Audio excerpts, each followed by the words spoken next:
इसका क्या ध्यान रखना है, आपको एक ऐसा सूत्र दे रहा हूं आज मैं, आपको किसी भी जगह नहीं बताया जाएगा, किसी भी एकेडमी में नहीं बताया जाएगा, किसी भी क्लासरूम में नहीं बताया जाएगा। एक ऐसा सूत्र दे रहा हूं आज मैं जिससे आप एसएससी जेई एक ही बारी में निकाल देंगे। क्या बात कर रहे हो सर, वेरी गुड जी। तो वो क्या सूत्र है, वो सूत्र ये है, आपको ये पता है बेटा एसएससी जेई में कितने सब्जेक्ट्स आते हैं हमारे, मोटा मोटा हम देखें थर्मोडायनामिक्स, है ना, उसका एप्लीकेशन उसी के अंदर ले लीजिए, SOM strength of material, theory of machines, और production engineering, fluid mechanics, machine design, थोड़ा बहुत जो पार्ट आता है मटेरियल साइंस, एचएमटी, थोड़ा बहुत जो पार्ट आता है ना, आरएसी वगैरह ये सब। तो इन सारे सब्जेक्ट्स में माय डियर आपको सबसे ज़्यादा ध्यान देना है इन 5 मुख्य सब्जेक्ट्स पे। मैं नाम ले रहा हूँ, thermodynamics, production engineering, fluid mechanics, SOM, Tomé.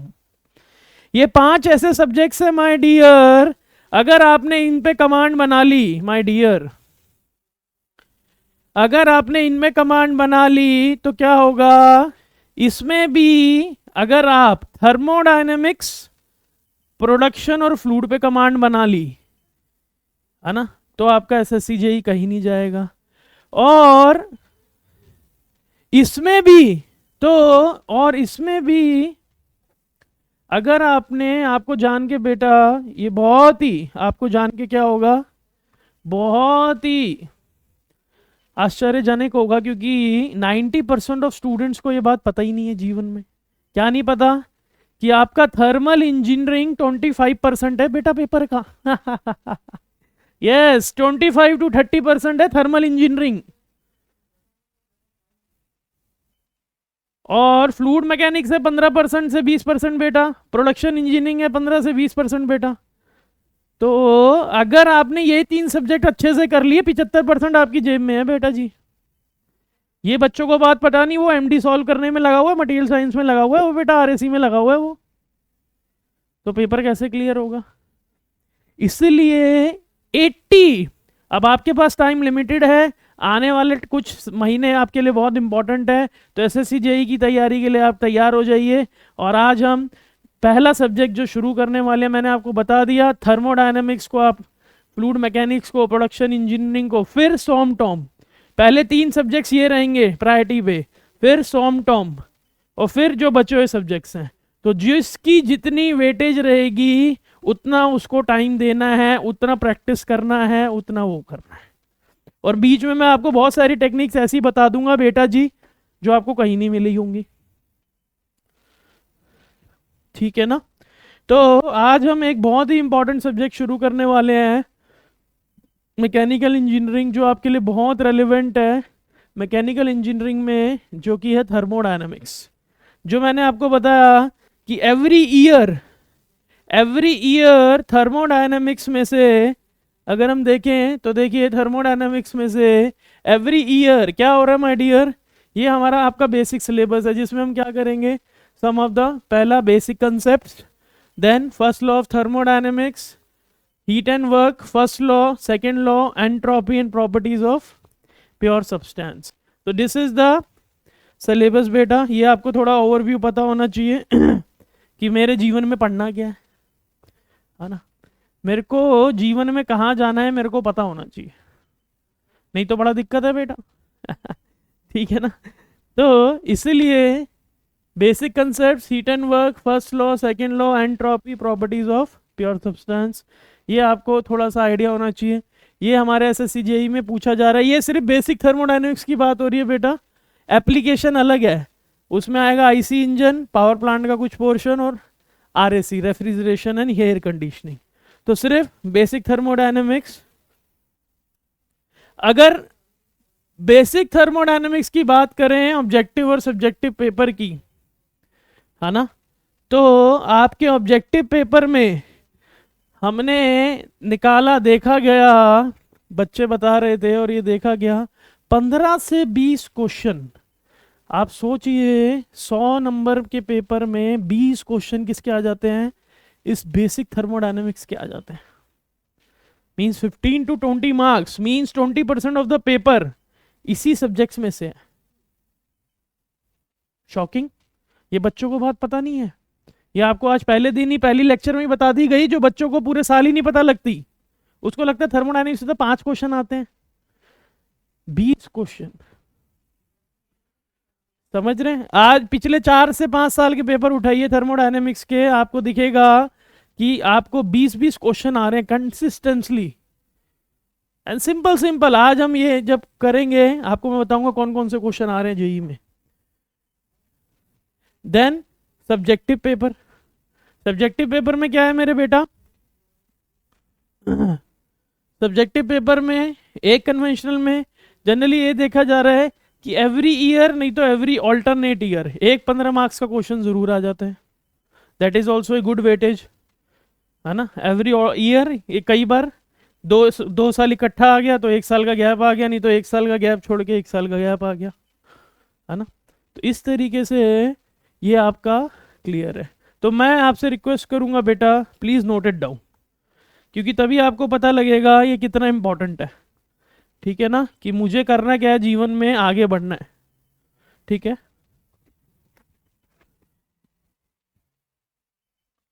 I hope clear है सबको ये बात।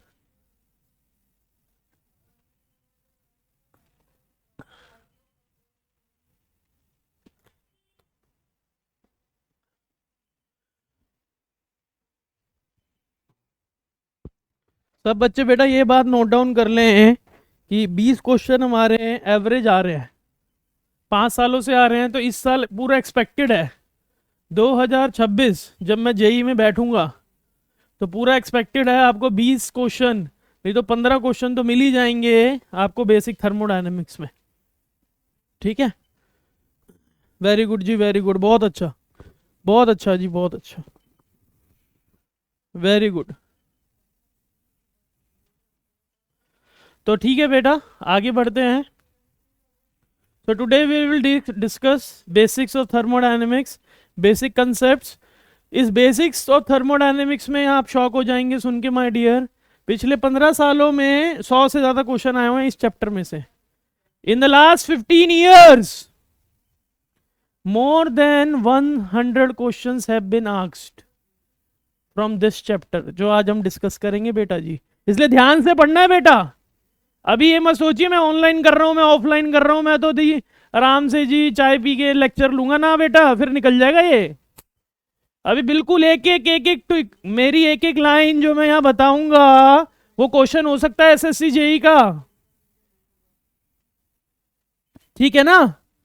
तो अब इसको लाइटली नहीं लेना बेटा, ऑनलाइन क्लास को लाइटली ले लिया तो आपका एसएससी जेई गया। बिल्कुल कॉपी पेन लेके बैठ जाइए, डट टू डट, डट टू डट आपको करना है। ठीक है ना बेटा जी? क्लियर है? क्लियर है? Should we start? Yes we can start. So what is thermodynamics? What is thermodynamics? Yes. What is thermodynamics? Thermodynamics is a science. इसको क्या बोलते हैं बेटा? Thermodynamics, it is a science of energy transfer.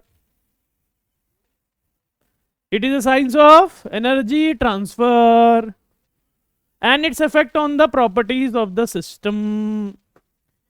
तो बेटा energy transfer है ना? एक हॉट बॉडी है, एक कोल्ड बॉडी है, तो एनर्जी ट्रांसफर होगा ना, हॉट बॉडी से कोल्ड बॉडी में एनर्जी ट्रांसफर होगा ना। और क्या उन दोनों की प्रॉपर्टी में, है ना, फर्क पड़ेगा, ये थर्मोडायनामिक्स है। अगर आपने एक हॉट बॉडी ले ली बेटा, है ना, 230 केल्विन इसका क्या टेम्परेचर है, ये समझ लो 500 केल्विन टेम्परेचर है, ये क्या है 200 केल्विन है, ये गर्म है, ये ठंडी है, तो क्या होगा? There will be a difference in temperature. तो ये एनर्जी ट्रांसफर होगा इस पे, ये थोड़ी गर्म हो गई, और क्या होगा? इसकी प्रॉपर्टीज और इसकी प्रॉपर्टीज पे इफेक्ट आएगा। ये साइंस को क्या बोलते हैं? थर्मोडायनामिक्स, है ना? It is a process of converting the disorganised form into organised form भी बोल देते हैं बेटा। आपकी डिसऑर्गेनाइज्ड फॉर्म एनर्जी क्या है? हीट है ना? जब हीट को आप कहीं यूज कर रहे हो और वर्क में कन्वर्ट कर रहे हो तो बेटा वो थर्मोडायनामिक्स है।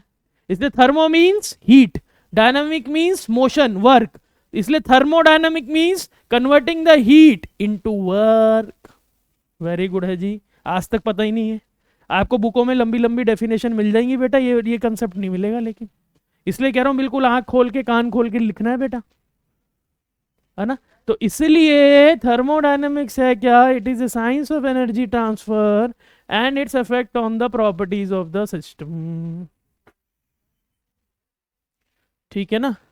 एंड इज पॉइंट क्या है, the main M of the thermodynamic study is, main M क्या है बेटा, कि हमें क्या होए, कुछ काम मिल जाए जीवन में कुछ काम मिल जाए जीवन में, कि मैं इनपुट दे रहा हूं कुछ काम मिल जाए जी। क्या है, आप अपनी गाड़ी लेके चले गए जी, सरदार जी थे एक सरदार जी, गाड़ी ली नई होंडा सिटी, बिल्कुल नई निकाली। सरदार जी पेट्रोल में, पेट्रोल पंप में पेट्रोल डाल दे भाई, टंकी कर दे फुल, आज ही लिए नई गाड़ी बिल्कुल। अरे सरदार जी गाड़ी चलेगी कैसे, अरे कंबंशन होगा ना इंजन में, फ्यूल कंबंशन होगा, फ्यूल जलेगा, और जब फ्यूल जलेगा तो क्या होगा, work done, output will be there, work will be done. तो इसलिए ये थर्मोडायनेमिक्स है बेटा, ठीक है। तो ये समझना बहुत ही जरूरी है। Then comes what is the system, what is the system, system क्या है बेटा, the region in space where our energy is focused, the region in space where our energy is focused, है ना। तो जहां पे हमारा फोकस होगा वो हमारा सिस्टम है माय डियर जीवन में। डियर मैं अभी आपको इस बोर्ड पे पढ़ा रहा हूं, ये मेरा सिस्टम है। एक एग्जांपल दे रहा हूं, एक एनालॉजी दे रहा हूं, है ना। अगर मैं इस बॉटल को, माय डियर ध्यान से देखेंगे, इस बॉटल पे मैं स्टडी करना चाह रहा हूं माय डियर, ये एक सिस्टम है।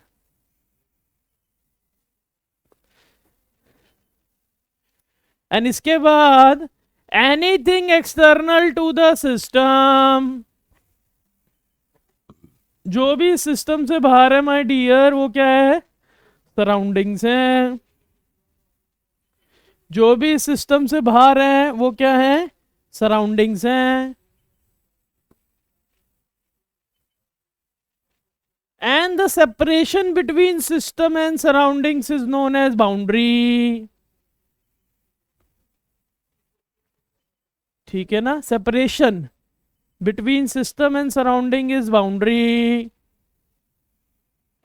तो बेटा ये तीन चीजें बहुत इंपॉर्टेंट है जीवन में आगे बढ़ने के लिए, हैं आगे बढ़ने के लिए, हाँ आगे बढ़ने के लिए। पहले तो सिस्टम क्या है जिसपे मेरा फोकस है, मेरा एसएससी जेई पे फोकस होना चाहिए इस पूरे साल, निकालना है, पंचवर्षीय योजना नहीं बनानी प्राइम मिनिस्टर की तरह, इस साल एसएससी जेई निकालना है। System where our energy is focused, anything external to the system, system के बाहर जो भी है वो क्या है बेटा, सराउंडिंग्स। नहीं समझ आ रहा, नहीं आ रहा। और जो चीज सेपरेट करती है किसको बेटा, सिस्टम और सराउंडिंग्स को, ये सारी क्या है, बाउंड्री है ना। तो ये तीन कंसेप्ट समझना बहुत इंपॉर्टेंट है जीवन में, तभी हम जीवन में क्या होगा, आगे बढ़ेंगे। ठीक है, तो प्लीज नोट इट डाउन बेटा, ये कंसेप्ट नोट इट डाउन कर लीजिए। आपको स्लाइड नहीं मिलेगी है ना, कह रहे सर स्लाइड तो मेरे को मिल जाएगी please note it down. Very good, excellent, you all are very intelligent. Then हम आगे बढ़ते हैं, तो ट्राई करिएगा थोड़ा फास्ट नोट डाउन करिएगा, सो दैट हम आगे बढ़ते जाएं तेज तेज। ठीक है, और हर एक लाइन बेटा एसएससी जेई का एक क्वेश्चन बन सकता है, अभी मैं आगे दिखाऊंगा आपको कैसे क्वेश्चन बनते हैं आपके जीवन में।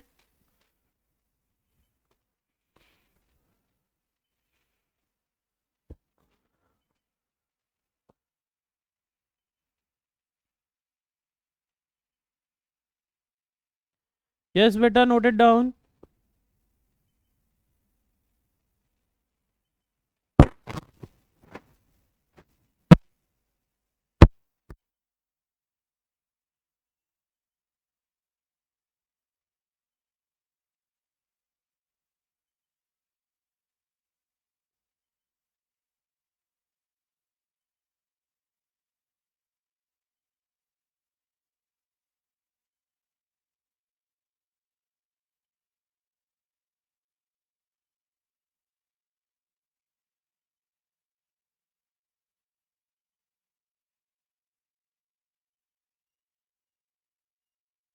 ठीक है बेटा जी, हो गया। चले आगे। वेरी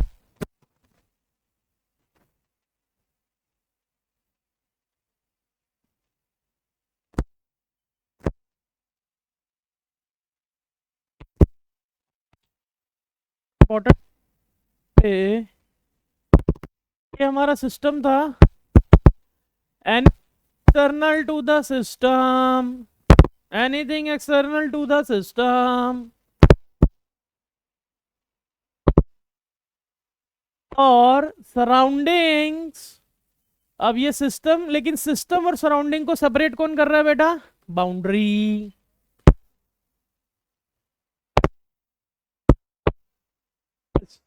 यूनिवर्स क्या है? It is the sum of system and surrounding. क्योंकि बेटा वो सराउंडिंग तो क्या इनफाइनाइट है, लेकिन यूनिवर्स के तो अंदर ही है ना। तो बेटा अभी तक एसएससी जेई में क्वेश्चन नहीं आया है, लेकिन आ जाएगा, ध्यान रखना बेटा, लिख लो इसको कि universe will be composed of system and surroundings. वो बाउंड्री देंगे नहीं, अगर दे देते हैं तो बाउंड्री भी आएगा, वैसे देंगे नहीं, यही पूछेंगे सिस्टम प्लस सराउंडिंग्स क्या है ना। और बाउंड्री क्या हो सकती है बेटा? बाउंड्री रिजिड हो सकती है, मूवेबल है ना, रिजिड भी हो सकती है, फ्री भी हो सकती है। जीवन में पता हो universe is equal to system and surroundings.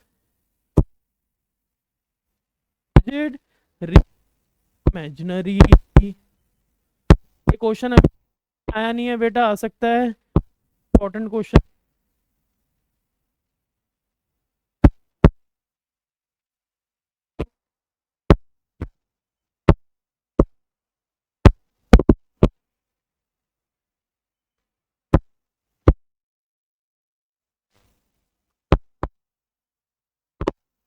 Very good है जी, वेरी गुड।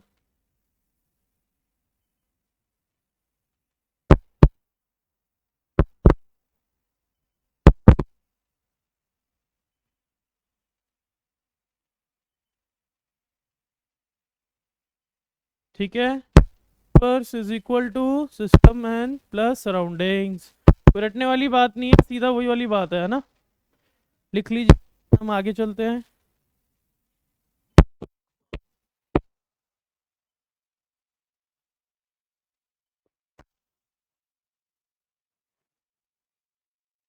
थर्मोडायनेमिक्स का बहुत ही इंपॉर्टेंट है बेटा जी, इसको ध्यान से।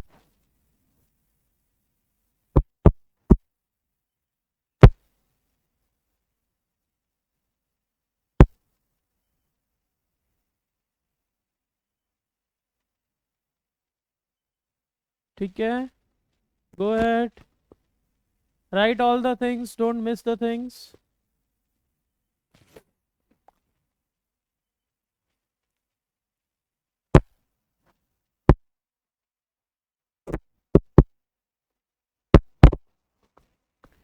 ठीक है बेटा, अब ये हमें कंसेप्ट क्या हो गया, बिल्कुल क्लियर हो गया कि क्या करना है। सिस्टम सराउंडिंग्स क्या है, बाउंड्री क्या है, रिजिड है। तो अभी तक हमने क्या पढ़ लिया? सिस्टम क्या चीज़ है, जहाँ पे वही फोकस हो। सिस्टम क्या, एक्सटर्नल क्या है, सराउंडिंग्स है। जो बाउंड्री क्या है, जो उनको सेपरेट करती है। और सिस्टम और सराउंडिंग को मिला के यूनिवर्स बनता है। और बाउंड्री क्या है, रियल हो सकती है, इमेजिनरी हो सकती है, और फिक्स हो सकती है। टाइप्स ऑफ सिस्टम, बेटा ये आपको ध्यान से समझना है, इतना ध्यान से समझना है, क्योंकि ये तीनों सिस्टम आपके गेट में, आईएएस में, आपके एसएससी जेई में आ चुके हैं। और एक बार नहीं, कई बार, लगातार, बार बार, त्रयो बार, चौ बार, पंज बार, कई बार आ चुके हैं। तो इनको ध्यान से समझना है बेटा, ये घुमा के बार बार पूछते रहते हैं आपके जेई में भी। तो ऐसा कोई कॉम्पिटिटिव एग्जाम नहीं है जिसमें ये क्वेश्चन ना आते हो। तो types of system, types of system, तो बेटा देखिए, दो तीन चीजें समझनी है इसमें जीवन में। सबसे पहला है क्लोज सिस्टम। तो एक close system is one in which there is energy transfer but there is no mass transfer. लिख लीजिए इसको, a close system is one in which there is energy transfer but there is no mass transfer. एक ऐसा system जिसमें energy तो transfer होगी but mass transfer नहीं होगा, माय डियर स्टूडेंट्स। जैसे कि पिस्टन सिलेंडर विदाउट वॉल्स। आपने पिस्टन सिलेंडर देखा है ना, सिलेंडर आपको बंद हो जाएगा तो क्या है, अंदर जो भी फ्लूइड है उसकी एनर्जी तो बाहर निकलेगी, लेकिन मास तो कहीं से बाहर नहीं निकल रहा, है ना। तो gas in a sealed container. अगर मैं बेटा ये ध्यान दीजिए, इसमें क्या भर दूं, गैस भर दूं, है ना, तो इस गैस का मास तो कहीं लीक नहीं हो रहा ना बेटा, है ना। लेकिन हो सकता है गैस का कुछ टेम्परेचर हो, कुछ प्रेशर हो, उससे क्या हो सकता है, there can be some energy transfer, लेकिन मास ट्रांसफर नहीं होगा। इसलिए जितने भी क्लोज सिस्टम है, ये डब्बा देख रहे हैं ना बेटे, बेटा देखिए डब्बा मेरे सामने ही पड़ा था, तो ये क्या है, क्लोज सिस्टम है, मास ट्रांसफर नहीं होगा, एनर्जी ट्रांसफर हो सकता है ना। वो भी कब है, जब इसके अंदर कुछ आप फ्लूइड डाल दें, कुछ हॉट फ्लूइड डाल दें, है ना, तो वो क्या है, एनर्जी है। अभी तो इसमें बेटा सॉलिड पार्टिकल है तो इसलिए नहीं हो रहा है। तो बेटा थर्मोडायनेमिक्स को समझना है, रटना नहीं है। अरे रटोगे तो कहाँ तक रटोगे, किस किस सब्जेक्ट को रटते रहोगे। तो क्लोज सिस्टम ही क्या है, जब बंद हो गया सिस्टम तो एनर्जी तो निकलेगी लेकिन मास नहीं निकलेगा। ओपन सिस्टम क्या है, अभी भाई ढक्कन जब खुले, जब D1 में ढक्कन खुल गया तो एनर्जी भी निकल गई और मास भी निकल गया, ठीक है। तो both energy and mass transfer. और आइसोलेटेड क्या है, जब मैंने क्या किया भाई, इसको अंदर से भी अंदर से भी वो लगा दी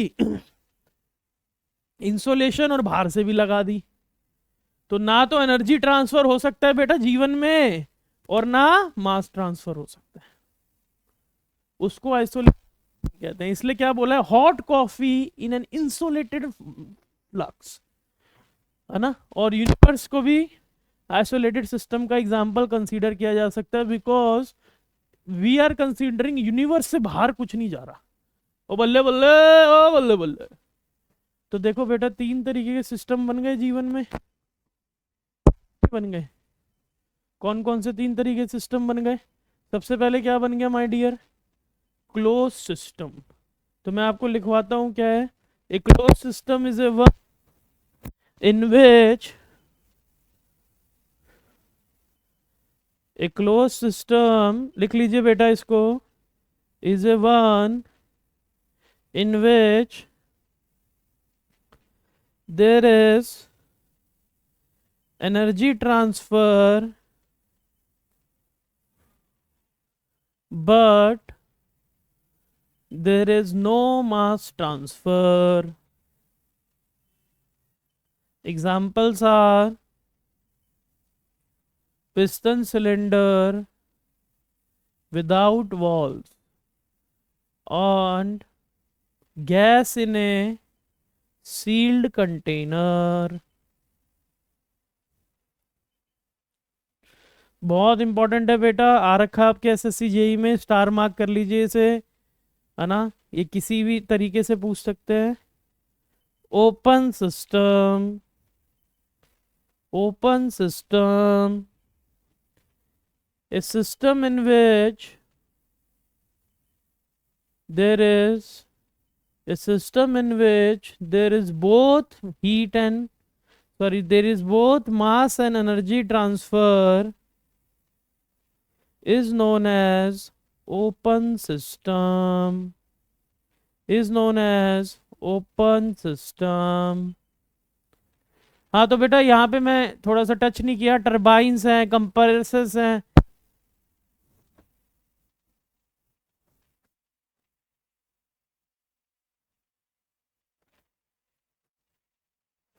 तो क्या होते हैं, उसकी काइनेटिक एनर्जी को किस में कन्वर्ट कर रहे होते हैं, वर्क आउटपुट में कन्वर्ट कर रहे होते हैं, है ना। तो पंप है, बॉयलर्स हैं, तो दीज आर, ये आपको एग्जांपल पूछ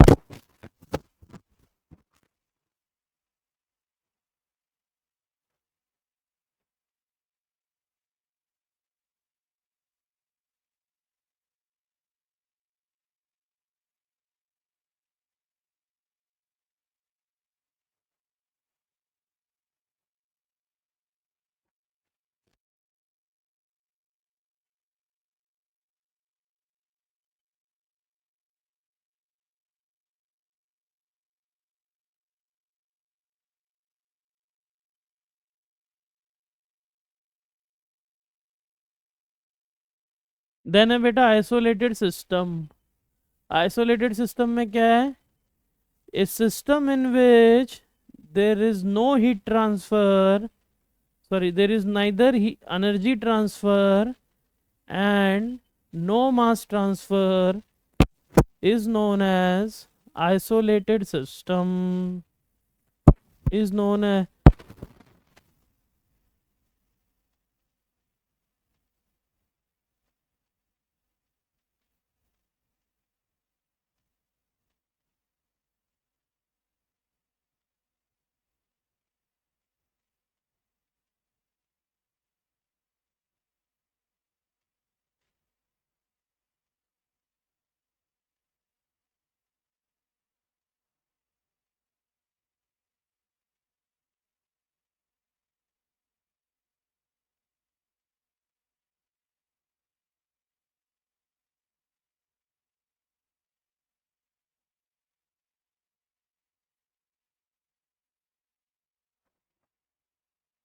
पर बच्चे क्या करेंगे? ये किताब पढ़ लेता हूँ, ये किताब पढ़ लेता हूँ, वो किताब पढ़ लेता हूँ, ऐसे कर लेता हूँ, वैसे कर लेता हूँ। कुछ नहीं करना, ये नोट्स पढ़ने हैं बस। इनको ऐसे पढ़ लेना है, इनको ब्लड में डाल देना है बस। फिर आपको कहीं आप दुनिया जहाँ का पेपर दे के आइए, आपका कोई पेपर ऐसा नहीं होगा जिसमें इनसे बाहर होगा। ठीक है ना बेटा? तो ये 3 टाइप के सिस्टम्स हमने डिस्कस कर लिए, ओपन सिस्टम, क्लोज सिस्टम और आइसोलेटेड सिस्टम। ठीक है, आगे बढ़े जीवन में। जीवन में आगे बढ़ना है, कदम कदम बढ़ाए जा, खुशी के गीत गाए जा। ठीक है, तो microscopic and macroscopic approach of thermodynamics, microscopic and macroscopic approach of thermodynamics. तो अगेन है वेरी इंपॉर्टेंट, एक एक कंसेप्ट बहुत इंपॉर्टेंट है, पेपर में आ रखे हैं कई बार, मल्टीपल बार कई कंसेप्ट्स आए हुए हैं। तो देखिए माइक्रोस्कोपिक अप्रोच वर्ड से ही क्या बता रहा है? In microscopic approach the behaviour of individual molecules is studied, है ना? तो जब इंडिविजुअल मॉलिक्यूल्स का, है ना, मैं आपको एग्जांपल देता हूँ बेटा, है ना, जब आप स्टडी कर रहे हैं तो आपने देखो इसमें क्या है, भगवान के लिए अगरबत्तियां हैं इस डब्बे में। जब आप एक एक अगरबत्ती को स्टडी कर रहे हैं बेटा, तो ये तो माइक्रोस्कोपिक अप्रोच हो गई।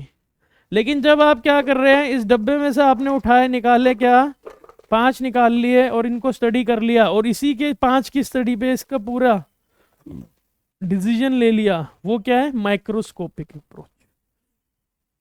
तो दोनों तरीके से स्टडी की जाती है, एक है माइक्रोस्कोपिक अप्रोच, एक है माइक्रोस्कोपिक। अब ये क्या कह रहा है, जीवन में जो क्वेश्चन आएगा पेपर में वो समझना है कि microscopic approach is used eight, ये बेटा 1000 की जगह गलत आ गया, lower densities, used at lower densities is taken as average in taken as, this is used as higher densities। क्यों? लोअर डेंसिटी होगी तो वॉल्यूम ज़्यादा होगा। तो देखो इंडिविजुअल का वॉल्यूम जितना ज़्यादा होगा उसको स्टडी करना आसान होगा। समझ आ रहा है, नहीं आ रहा? जीवन में कुछ भी नहीं समझ आ रहा, नहीं आ रहा? तो जितना इसका वॉल्यूम ज़्यादा होगा, इसलिए माइक्रोस्कोपिक अप्रोच कहाँ यूज होती है?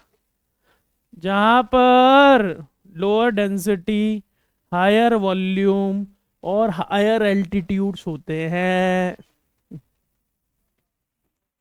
ये क्वेश्चन एसएससी जेई में अभी तक नहीं आया है, आ सकता है बेटा, अंडरलाइन कर लीजिए कि microscopic approach is used at lower densities, इसलिए इसको क्या बोल देते हैं, और इसका एक नाम भी है कि it is known as classical approach, और ये है स्टैटिस्टिकल अप्रोच। स्टैटिस्टिक होता है ना, एक एक एक एक एक एक करके करते हैं, तो इसलिए जीवन में। तो माइक्रोस्कोपिक जब आप इंडिविजुअल स्टडी कर रहे हैं जीवन में, मैक्रोस्कोपिक मतलब एवरेज।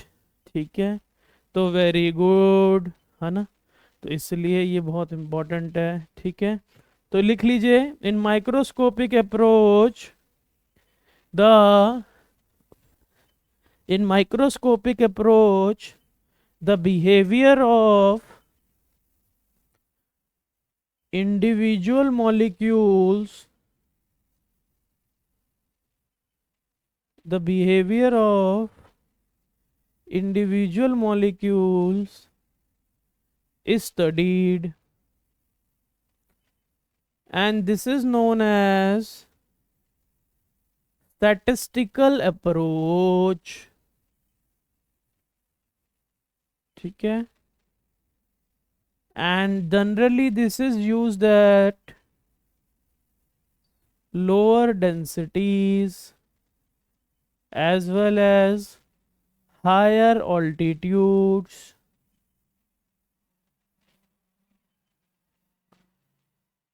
बेटा कई बच्चों का आता है कि सर हम लिख नहीं पाते, इसलिए हम थोड़ा ब्रेक से लेके हुए आगे चल रहे हैं कि सब बच्चों को टेम्पलेटली टाइम ना मिले, ऐसा ना हो जाए बहुत रश बश हो जाए। ये बहुत बेसिक टॉपिक है, बहुत थॉरली क्लियर होना चाहिए हमें। ठीक है, अब लिखिए microscopic approach. In microscopic approach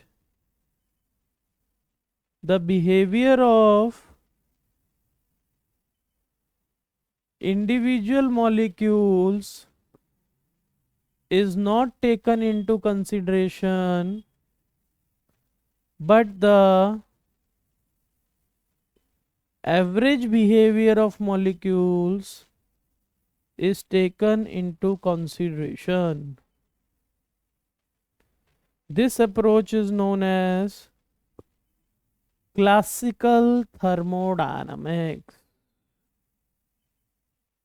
This approach is known as classical thermodynamics. बेटा ये अभी तक आया नहीं है एसएससी जेई में, लेकिन आ सकता है, इसलिए बड़ा केयरफुल रहना है। ठीक है ना, ठीक है। थर्मोडायनेमिक इक्विलिब्रियम हेडिंग डालेंगे बेटा, थर्मोडायनेमिक इक्विलिब्रियम। सिस्टम क्या था बेटा? अरे पढ़ रहे हो नहीं पढ़ रहे? कह रहे सर ऑनलाइन पढ़ रहा है सर, कैसे होगा सर जीवन में सर? अरे पढ़ लो। देखो एक ना बहुत, जब मैं अपने आईएएस के एग्ज़ाम्स दे रहा था तो हमारे सर ने एक बहुत अच्छी बात बताई थी, बेटा जीवन में याद रखनी है, हमेशा जीवन में याद रखनी है बात। तो क्या बात बताई थी कि अपने जीवन का जो ये 1 साल है वो क्या करना है, इधर उसको क्या करना है, रखो जब भी आप पढ़ाई कर रहे हो, और जीवन के अगले अपने 70 साल इधर रखो और इनको बीम बैलेंस में डाल दो, तराजू में तोल दो इनको तराजुओं में। तो एक बच्चा आया कह रहा सर ये दोनों तो बराबर आ रहे हैं। सर ने कहा तेरा दिमाग ठीक है, तूने मैथ्स नहीं पढ़ी लग रहा है, गेट में कैसे क्लियर होगा? तो दूसरा बच्चा आया कह रहा सर ये दोनों बराबर आ रहे हैं कि अगर मैं 1 साल इस साल पढ़ाई कर लेता हूं और अगले 70 साल अच्छे रहेंगे, ये दोनों बराबर कैसे आ रहे हैं? तो सर ने कहा यही तो है कैलकुलेशन जीवन में। अगर हम अपने ये जीवन के 1 साल भी नहीं बेटा, 6 महीने, आज फरवरी तो हो गया, अक्टूबर में एग्जाम है एसएससी जेई का, आज से ही मैं लग जाऊंगा। सब छोड़ दीजिए, त्याग दीजिए, है ना। सबसे पहले तो अपना दुश्मन, मेरा सबसे बड़ा दोस्त ये फोन, इससे दूर रहिए। बस दिन में आधा घंटा यूज करना है, 15 मिनट यूज करना है, ठान लीजिए, तभी बेटा पेपर का एग्जाम निकलता, नहीं तो नहीं निकलेगा। नहीं निकलेगा कोई एग्जाम, आप बैठे रह जाओगे सालों सालों पेपर भरते रह जाओगे, कोई एग्जाम नहीं निकलेगा। एग्जाम कब निकलेगा? जब आप 6 महीने की, बस 6 महीने की, साल की भी नहीं, 6 महीने इक्वल टू 60 ईयर्स। सोचिए, मार्च से शुरू कर दीजिए, अक्टूबर सितंबर तक ऐसी तैयारी करनी है, डेली 10 घंटे पढ़ना है, कम से कम 4 घंटे कोचिंग लेनी है, 6 घंटे सेल्फ स्टडी करनी है बेटा। तब देखिए आग लगा देनी, आग लगा देनी है। मैं आपको एक सूत्र बताता हूं जीवन में, अगर आपने ये सूत्र अप्लाई कर लिया, आपको कोई नहीं रोक सकता सिलेक्शन से, आप अपनी किस्मत बदल देंगे हैं। हाँ सर, सूत्र क्या है? जब भी कोई टॉपिक क्लास में पढ़ाया जा रहा है, आप ऑनलाइन पढ़ रहे हैं चाहे ऑफलाइन पढ़ रहे हैं माय डियर जीवन में, तो उस टॉपिक को एक तो रिवाइज करना है शाम को, जब आप पढ़ रहे हैं, उस टॉपिक से रिलेटेड प्रीवियस ईयर में जितने भी क्वेश्चन आए हैं एसएससी जेई में सारे लगा दीजिए बेटा। एसएससी जेई की आपको वर्कबुक इशू हो जाएगी प्रीवियस ईयर की, सारे लगा दीजिए। और उस टॉपिक से रिलेटेड कोई कन्वेंशनल क्वेश्चन आया वो भी लगा दीजिए, और उससे रिलेटेड एक एमसीक्यू है टॉपिक वो भी लगा दीजिए। अगर इतना आपने कर लिया तो जीवन में आपको कोई नहीं रोक सकता बेटा एसएससी जेई निकालने से। लेकिन बच्चे क्या कर रहे हैं, अरे बोलो, बोल ही नहीं रहे, शांत बैठे हैं बिल्कुल। बच्चे कह रहे हैं मैं तो नोट्स ही पढ़ रहा हूँ सर, क्वेश्चन कौन करेगा, कन्वेंशनल की बुक कौन खोलेगा। नहीं, यही करना है, यही डिफरेंस है और लोगों की तैयारी में हमारी तैयारी में, यही आपको सेपरेट करेगा। यार सर एसएससी जेई में सीटें बहुत कम निकलती हैं, अरे सीटें क्यों बहुत है, मेरे को कितनी सीट चाहिए, एक सीट चाहिए बस। कितनी चाहिए, एक। वो है ना, नहीं। इसलिए ये बहुत जरूरी है बेटा, ये अप्रोच। ऐसे सूत्र में आपको बीच में मेरे को बहुत याद आएंगे मैं आपको बताता रहूंगा। तो अगर आप इनको एक जगह नोट कर लीजिए बेटा जी सारा को, है ना, एक कॉपी बना रहे हैं ना, पीछे नोट कर लीजिए। सर ने ये बताया था, जैसे मैंने स्टार्टिंग में क्या बताया कि थर्मोडायनेमिक्स से कितने क्वेश्चन आ जाते हैं, 20 क्वेश्चन, और थर्मो फ्लूइड प्रोडक्शन सबसे इंपॉर्टेंट है। ये कहीं नहीं पता लगेगी बेटा, ढूंढते रह जाओगे, सिलेबस में ढूंढते रह जाओगे ना। तो इसलिए ये सूत्र है, क्या सूत्र है कि हमें जीवन में आगे बढ़ना है ठीक है, वेरी गुड जी, वेरी नाइस, एक्सीलेंट।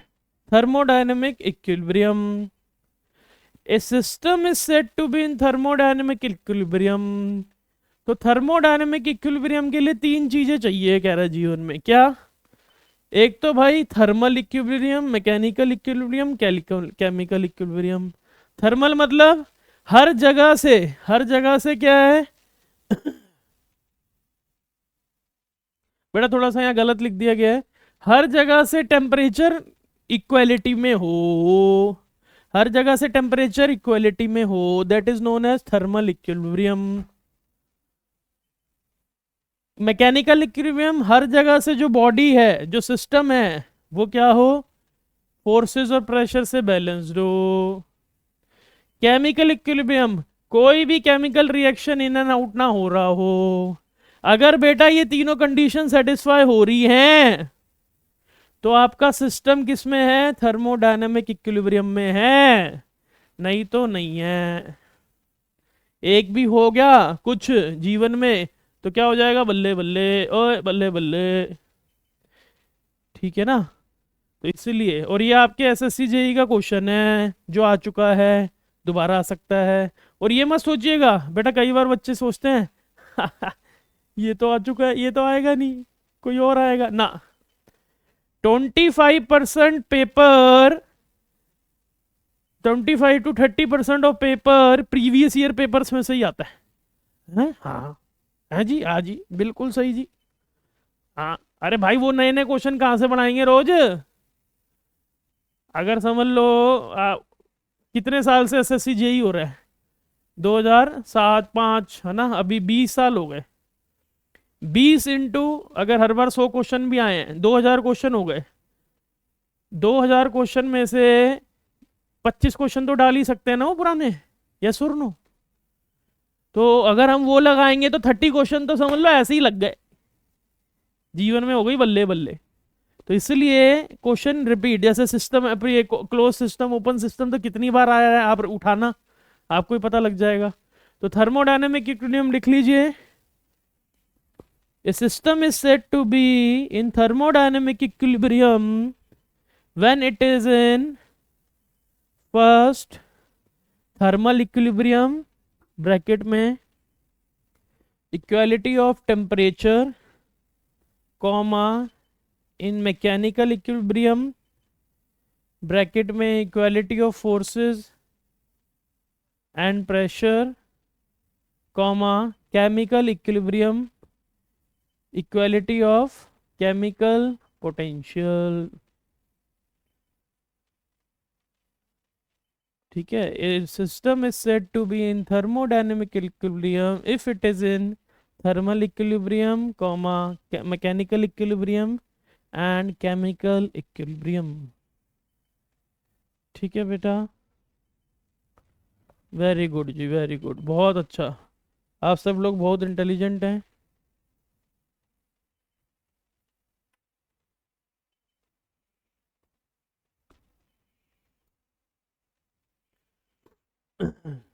ये बेटा समझना है इस कंसेप्ट को जीवन में। क्या समझना है, ये कंसेप्ट ही बहुत इंपॉर्टेंट है जीवन में। Pure substance, a substance is said to be a pure substance when it is homogeneous in chemical composition and homogeneous in chemical aggregation। नहीं आ रहा समझ में? इस सब्सटेंस को प्योर सब्सटेंस कब कहते हैं? जब वो होमोजीनियस हो, किसमें? केमिकल कॉम्पोजिशन में। और होमोजीनियस हो किसमें?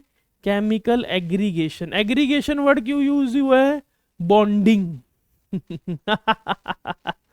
बॉन्डिंग होनी चाहिए, bonding. Homogeneous in chemical composition and homogeneous in chemical aggregation. ठीक है। अब बेटा कई बार ये क्वेश्चन आ जाता है कि हमें बताओ कॉम्पोजिशन, यहाँ पे कॉम्पोजिशन आएगा होमोजीनियस इन, एक स्टूडेंट ने बनाई है पीपीटी, तो that's why there are some mistakes also, sorry for that.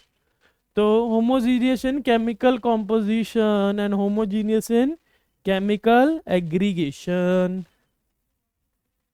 अब बेटा ये देखना है कि ये जो मिक्सचर है ये प्योर सब्सटेंस है नहीं है। बल्ले बल्ले।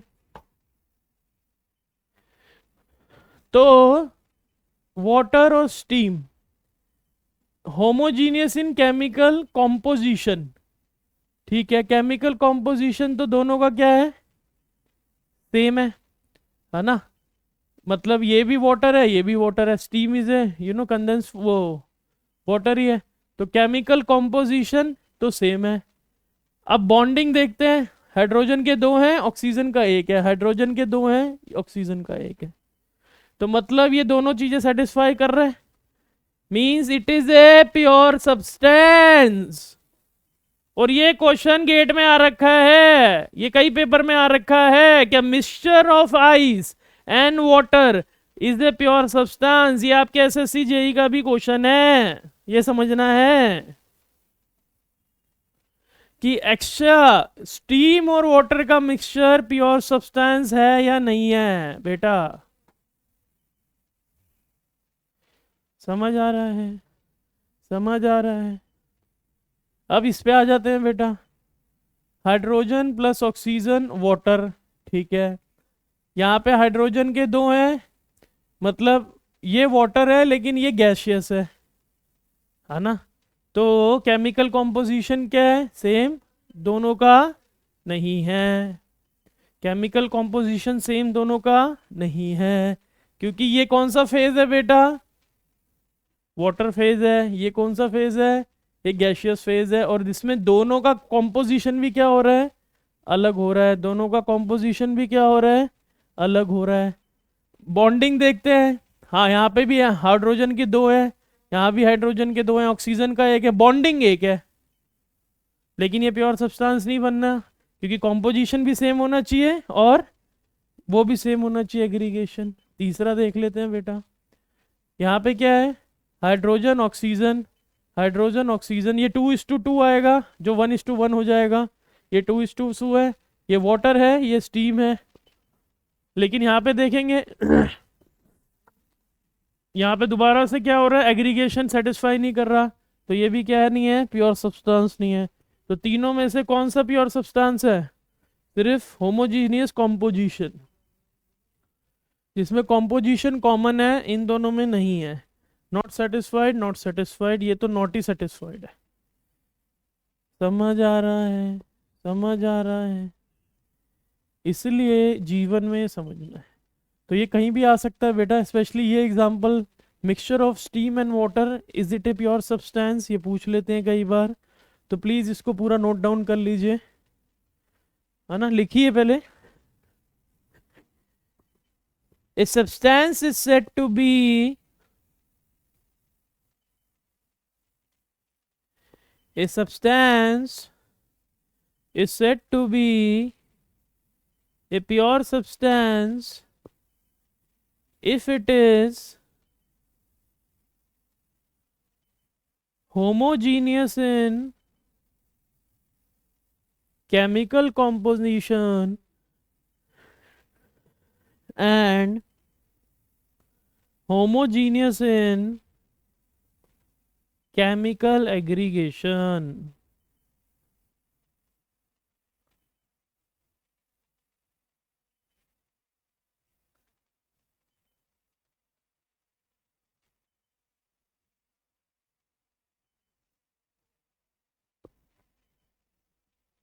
ठीक है, तो बाकी ये टेबल बना लीजिए बेटा, नीचे ये लिख लीजिए सब, स्टीम वाटर। एक और लाइन डालिए note, a mixture of steam and water is an example of, लिखिए नोट, ये 500 रुपये का नोट है बेटा, है 500 रुपये का, हाँ 500 रुपये का। A mixture of steam and water is an example of pure substance.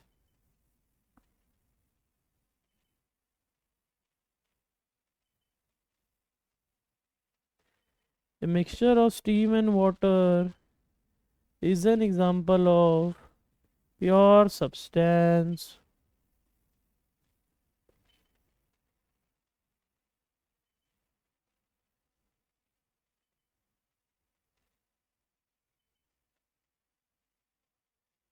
ठीक है बेटा, ये चार्ट बना लीजिए टेबल, फिर आगे बढ़ते हैं।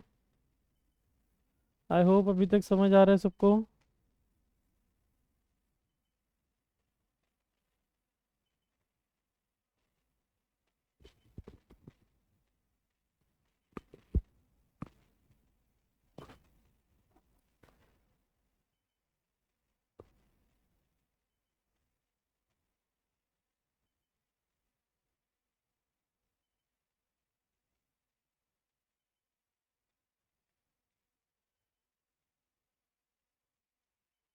डन, नीचे वाला बना लीजिए।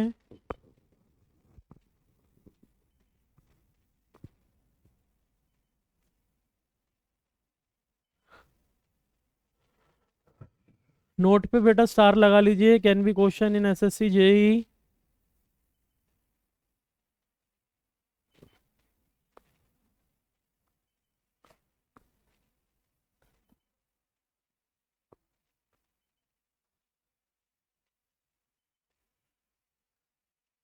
ठीक है, चलें आगे।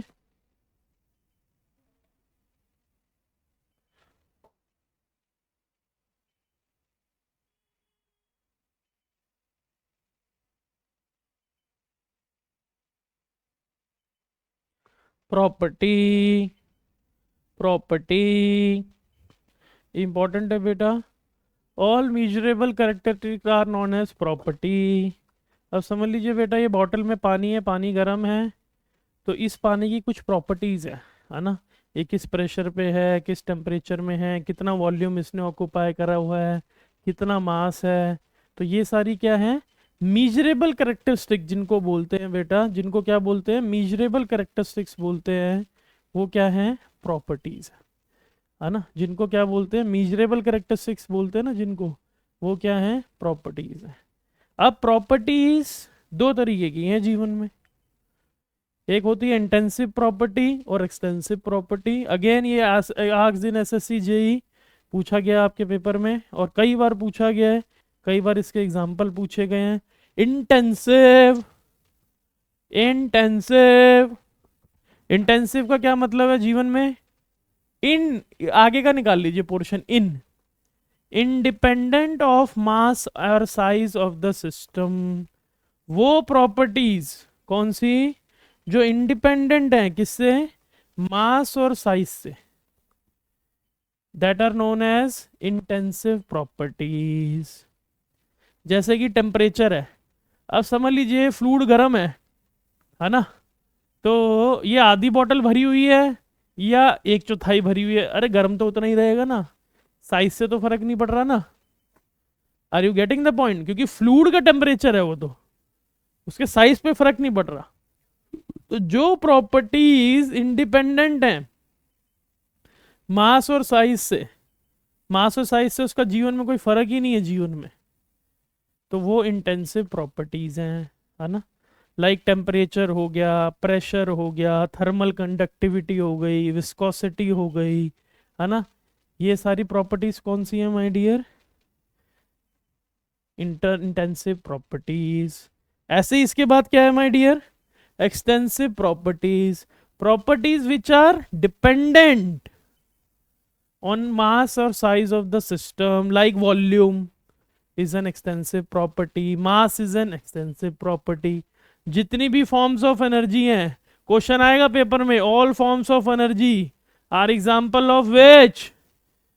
बेटा ये क्वेश्चन आ रखा है कई बार, ये बहुत इंपॉर्टेंट क्वेश्चन है। काइनेटिक एनर्जी में ही मास होता है, पोटेंशियल एनर्जी में मास होता है, हर एनर्जी में मास इंक्लूडेड है, तो इसलिए all forms of energy are the example of extensive property. Extensive property समझ रहे हो? नहीं समझ रहे हो? नहीं आ रहा जीवन में समझ?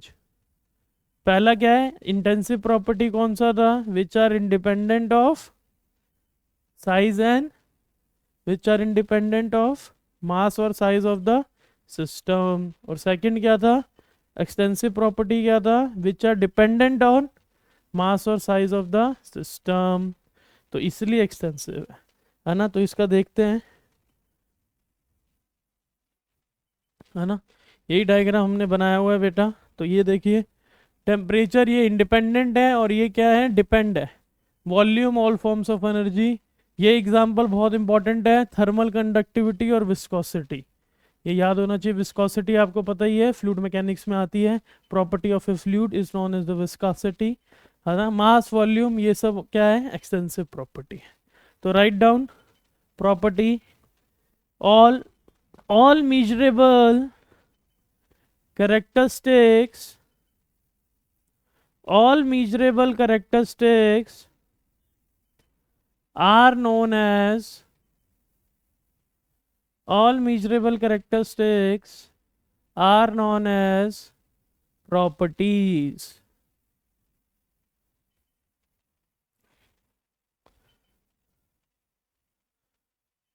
फिर लिखेंगे properties are of, properties are of two types. पहला इंटेंसिव प्रॉपर्टी, दूसरा extensive property.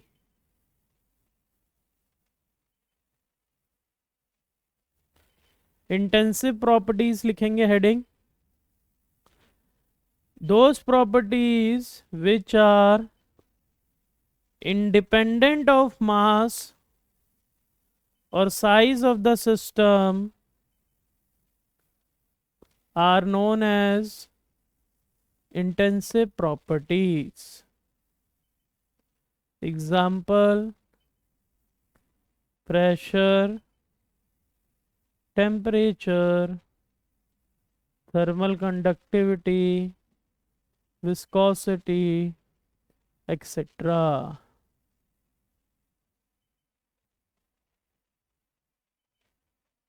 Extensive property, those properties which depend on size or mass of the system